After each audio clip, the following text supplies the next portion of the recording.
Today we're going to take a look at section 6.2, which is addition and subtraction of rational numbers. We're actually going to start with addition and subtraction, or addition specifically, of fractions that have the same denominator. So when you have a over b and c over b, so that the fractions are the same denominator, then when you add them together, you simply add the numerators together and leave the denominator as it is.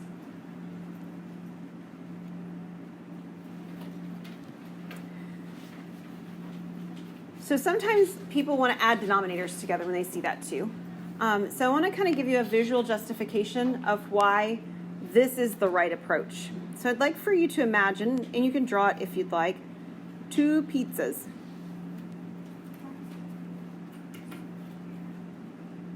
Actually, let me just draw one because then I can actually copy paste the whole thing.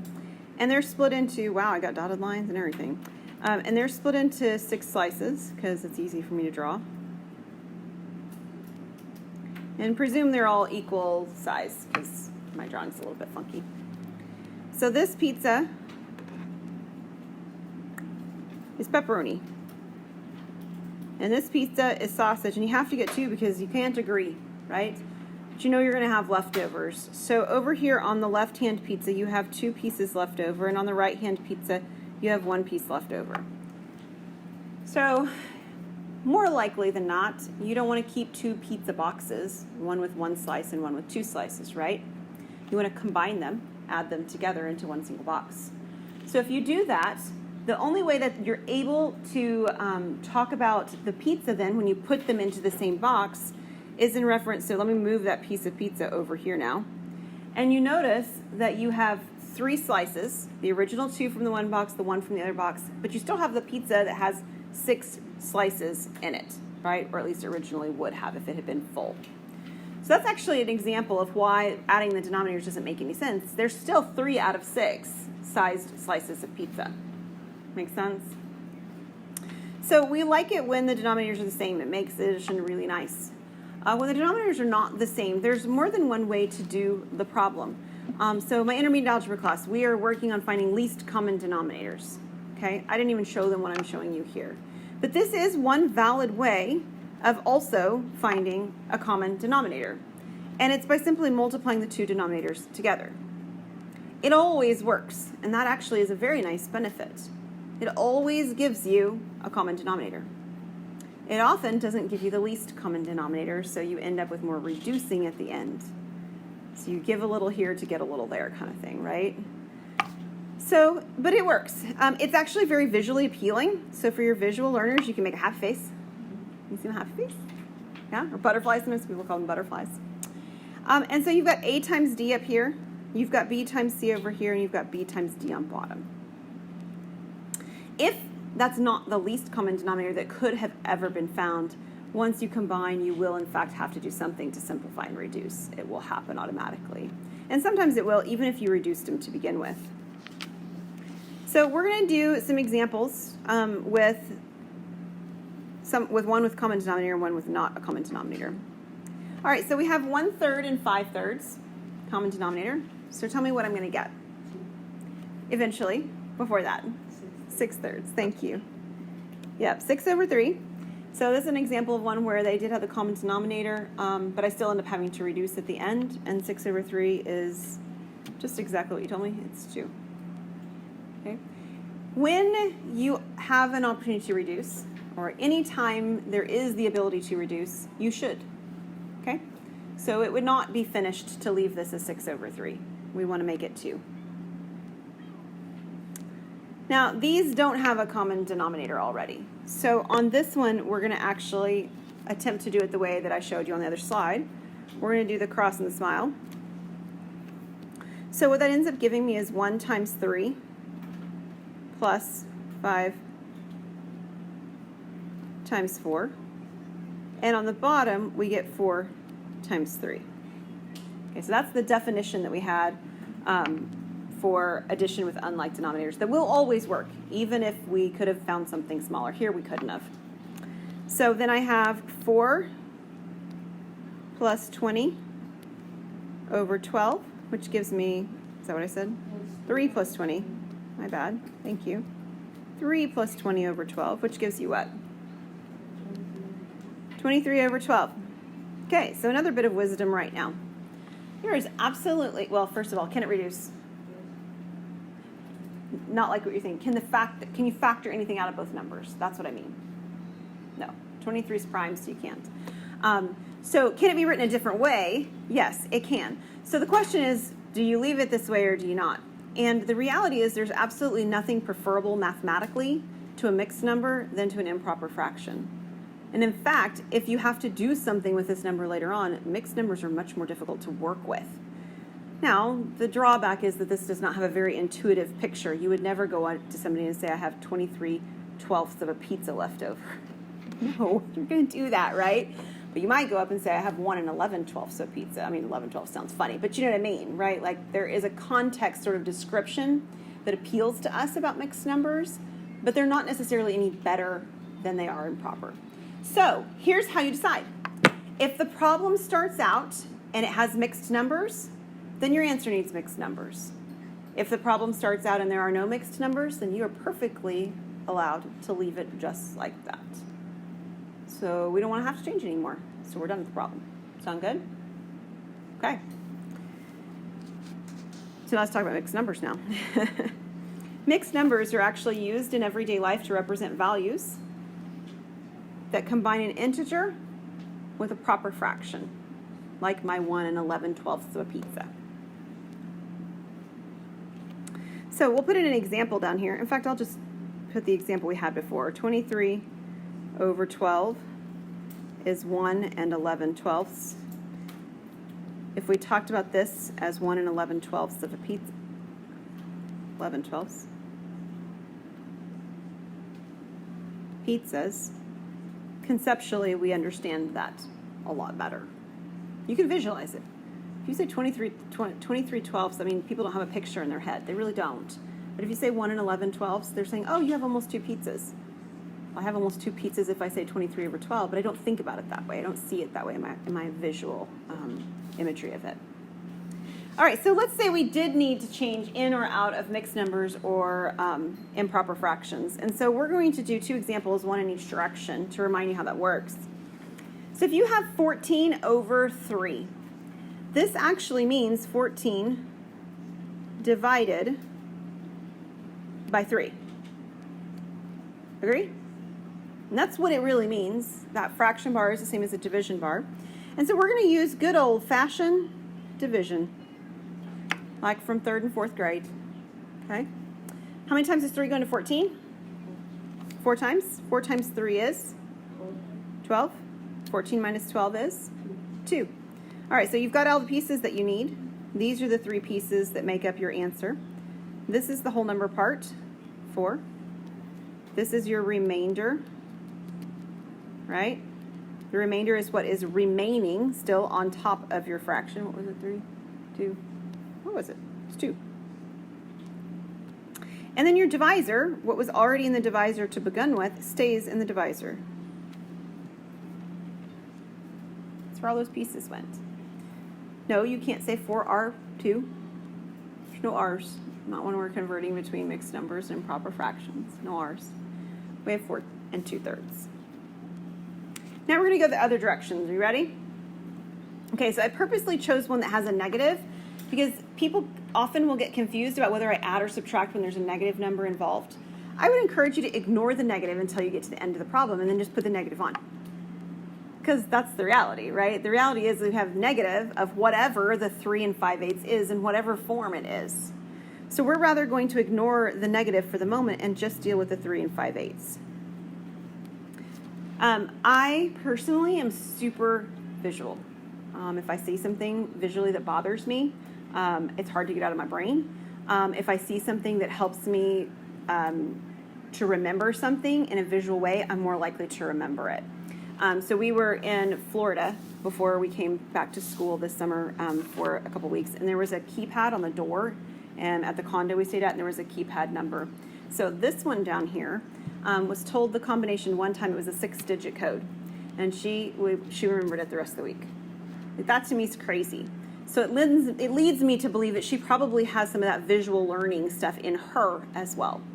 So on this one, it has a really nice visual that goes with it. You're going to multiply, and then you're going to add. I need to shift that down just a little. So you're going to multiply, and then you're going to add. So you're going to end up taking the 8 times 3. So what's 8 times 3? 24. And 24 plus 5 is 29. So this is 29 over 8. So our answer, because we left off the negative before, is negative 29 over 8. So that's a cutesy little trick, and if you show that to your kids, somebody's undoubtedly going to say, why does that work? You're going to know that kid. Maybe you were that kid, I don't know. Why does that work? There's actually a really good reason why it works, so I'd like to show you just so that you have that sort of in your tool belt for the future. If you think about the 3 and 5/8, it really means you've got 3 wholes and a 5/8. Again, imagine your pizzas. 3 full pizzas and 5/8 of one left, with parts of it missing. Well, the 3 is actually the same as 3 over 1. And if you multiply that denominator and numerator by 8, there you get that 24 that we talked about before. And it's over 8. And then you see where we get the addition, the 24 plus the 5, and there's my 29.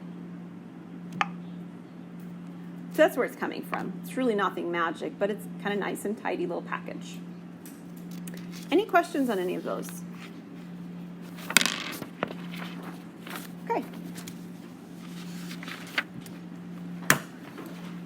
Theorem 6.6 talks about the additive inverse property for rationals. Let's check something just a sec.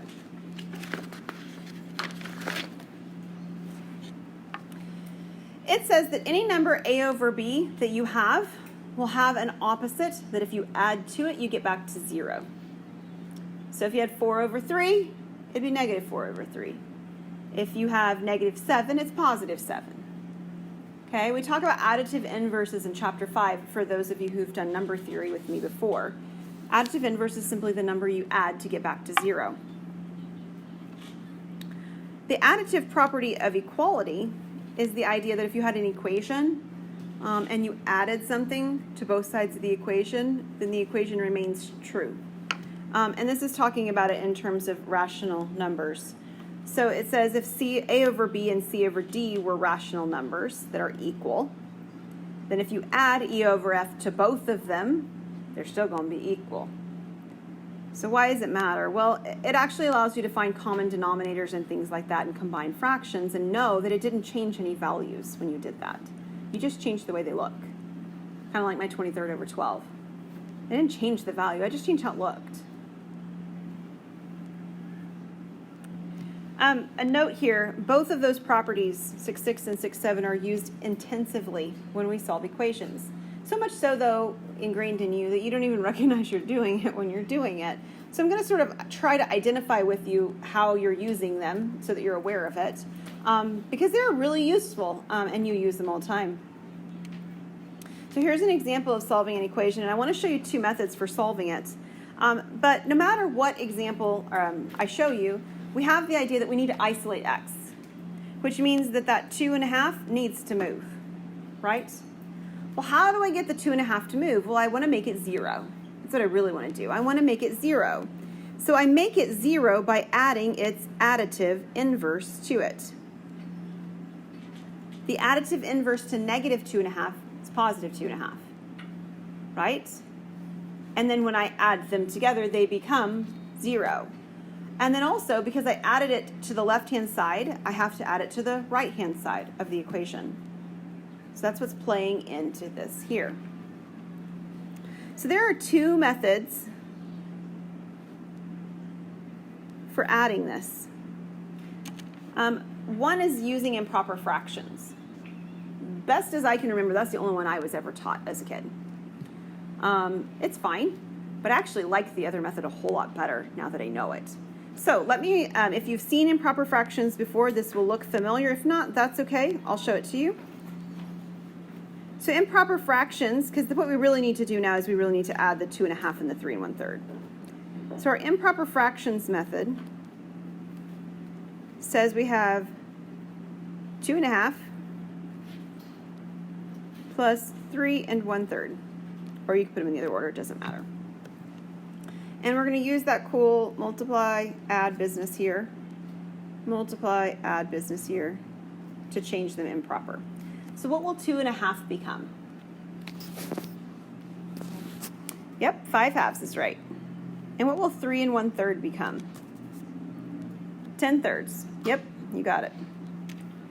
And then the denominators don't match. So we make our smiley face. And we multiply 5 times 3 plus 10 times 2. And we write it over 2 times 3. So 5 times 3 is 15, and 10 times 2 is 20. If you need to show the step to actually write those down, do it.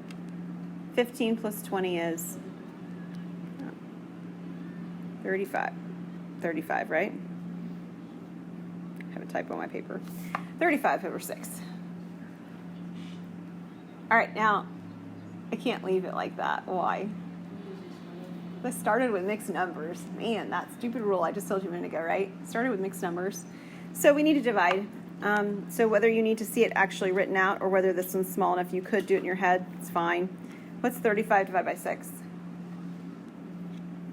5.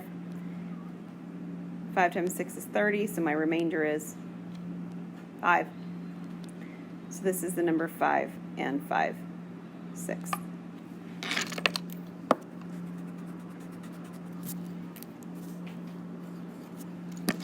Okay, you ready to learn the other approach? How many of you have learned this one before? Show of hands, just curious. All right, most of you have seen this one before. Cool. And then the other option, number 2 over here, is an option called, I'm going to call it mixed numbers.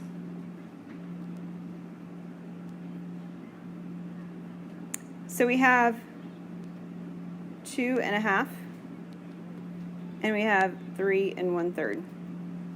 And what we're going to do is we're going to add the whole number parts, and we're going to add the fraction parts. So I have 2 plus 3, and I have 1/2, that's added to, 1/2 plus 1/3. So what's 2 plus 3? 5. And then the 1/2 and 1/3, I have to do the same thing that I did before, right? Common denominator and so forth. But it's a little bit smaller than the numbers on the other one. So I have 1 times 3 plus 1 times 2 divided by 2 times 3. Yep, 5 over 6. So we kind of tend to do things the way that we've learned in the past. Honestly, though, when I worked with my 6th graders this summer, they're now 6th graders because they started school yesterday. When I worked with them this summer, I didn't go down the trail of improper fractions one bit. My husband tried to, and I was like laughing at him. Because it wasn't making it, there was no way that was going to work for them, those 2 particular children. It just wasn't going to work. One of the reasons why I show you lots of methods for doing things in these classes is because you may have kids for which one option that you're showing them doesn't work. The other reason is because I don't want you to be blindsided when you get a curriculum or potentially get a curriculum and you're like, what are they doing? I don't know what this is. So we try to show you some of the more common practices that are being used in the schools in different curriculums as a way to sort of prepare you for the different things you might experience when you're out there teaching in your own books. So this is a nice one. I like this one for a couple reasons. Number one, I like it because it keeps the fraction smaller. I don't have to do any division at the end. Or if I do, it's very minor. We'll do an example where we have to do a little bit of simplification more at the end in a minute. But I like it that it keeps things smaller. I think that's very helpful. I don't lose track of things as easily when they're smaller. All right, so let's talk a little bit about subtraction. We've done a lot of addition so far. The definition of subtraction, if A and B and C over D, A over B, C over D are rational numbers, then A over B minus C over D is the value E over F, where A over B equals C over D plus E over F. Just write the details in and then we'll talk about what it's doing.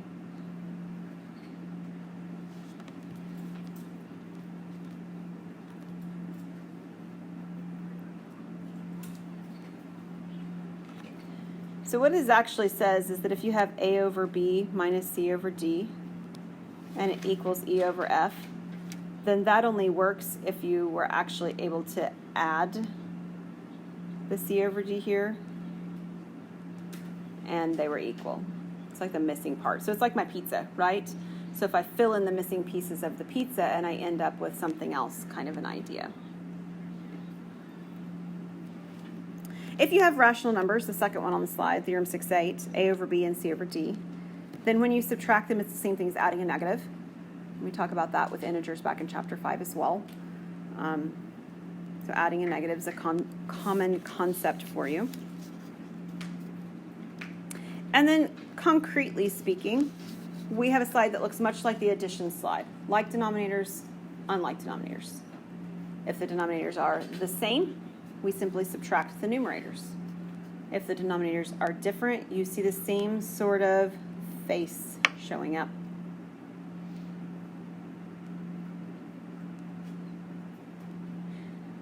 Now, do you have to use this method for finding a common denominator? You don't. If you have a different method you like, that's fine. It's not going to hurt my feelings one bit. Okay? But it's a pretty nice one that works for all circumstances, so I'd like to show it to you.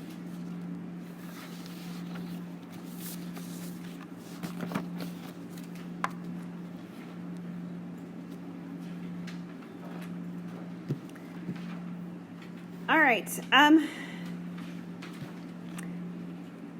have another example of one where we're going to use some mixed numbers. Martine bought 8 3/4 yards of fabric. She wants to make a skirt using 1 7/8, pants using 2 3/8, and a vest using 1 2/3. How much fabric will be left over? So the first problem is to figure out what mathematical operations I'm doing. So what do you guys see?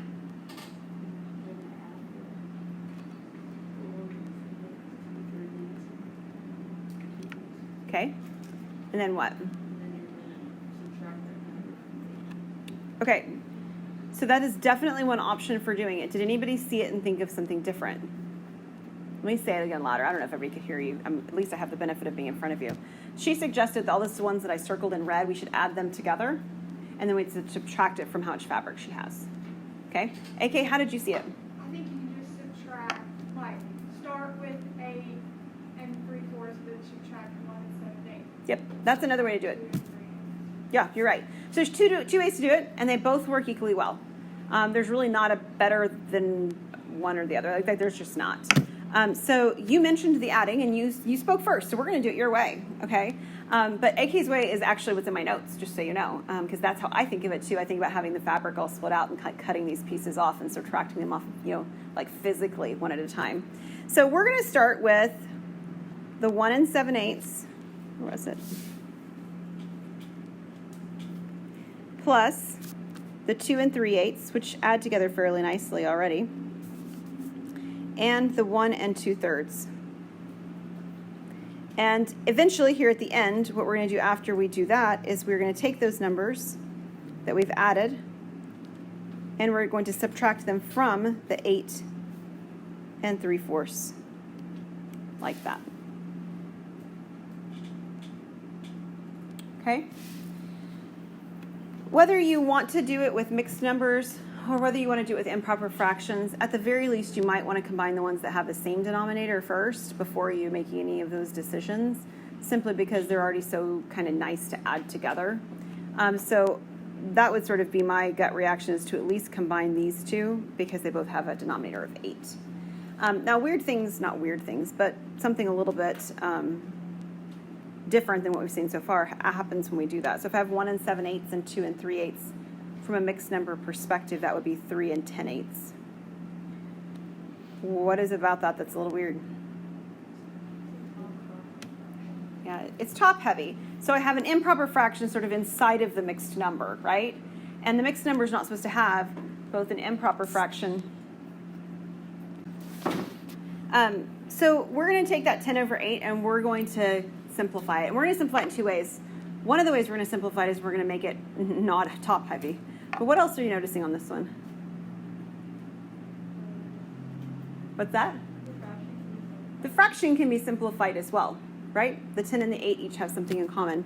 So you can do that in either order. I kind of notice the mixed number part of it first, the fact that it's top heavy. So if I were to take 10/8, that would be a whole, right? Think about 10 slices and an 8-slice pizza. That's a whole. So this becomes a 4. And then I have 2 8s left over.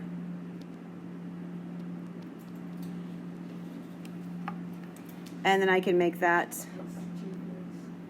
What did I do? Oh, thank you. I can reduce the 2 and the 8 by dividing them both by 2. Those are division signs by definition. Okay, so we have 4 1/4. Is that all right? We divided the 2 by 2, and we divided the 8 by 2.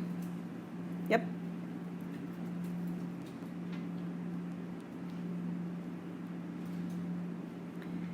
Okay, so by show of hands, most of you have dealt with, I didn't mean to do that. Most of you have dealt with the improper fraction approach. So I'd like to do this one with mixed numbers, but I'd like to say just out loud, like you can turn them into improper fractions if you wish. It's not going to hurt anything if you'd like to do it that way. So from this now, I've got my 8 3/4, and I've got 4 plus 1, right? So that's 5.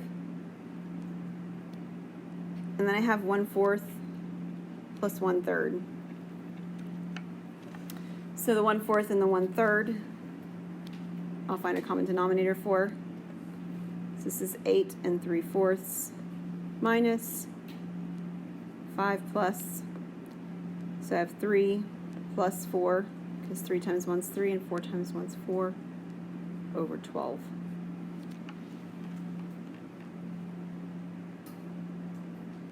Kind of combined several steps there at the end.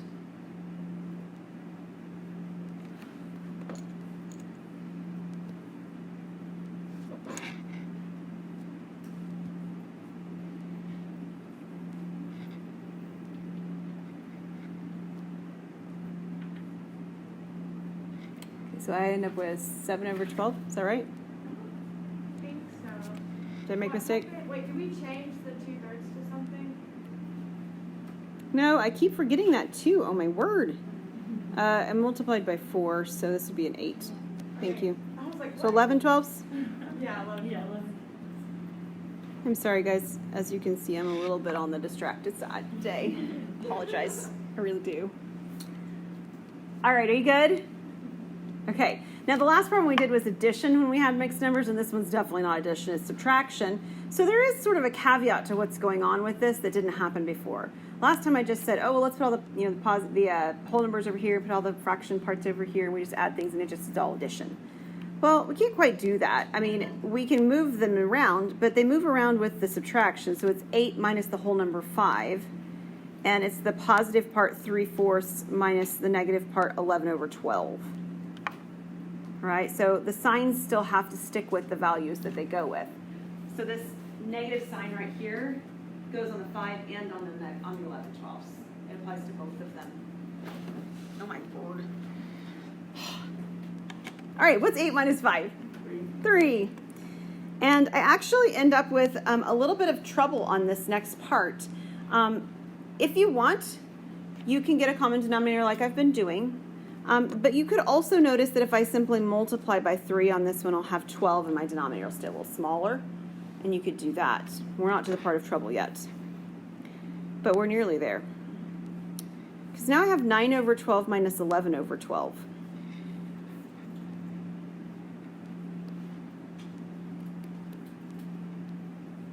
And I end up getting a negative number, right? So what's the 9 minus 11 over 12 going to be?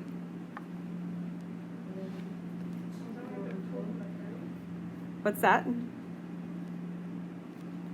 Say it again. So we're going to have to pull from the first. We will. That's exactly what we're going to do. Let me get there, but you're exactly right. First I have a 2 over 12, right? Are you good? We can reduce that. At some point we're going to have to anyway, so now would be as good a time as any. Divide by what? Divide by 2, so I'm going to get minus 1/6. Okay, so I know that we don't have a coin worth 1/6 of a dollar, but pretend for a moment this just said 1/4 so that I can make the argument, okay? Let's say it said 3 minus 1/4. Well, what would I have to do if I had $3 and I was supposed to give somebody a quarter? Well, I'd literally have to take one of my dollars and I'd have to turn it into 4 quarters, right? So that I could give them a quarter. So we're going to do that. We're going to take it from that, like AK said. This number 1, right? 3 is 2 plus 1. Changes into quarters, but they're not quarters here. They're really sixths. Running out of space. Let me make this a little bit smaller.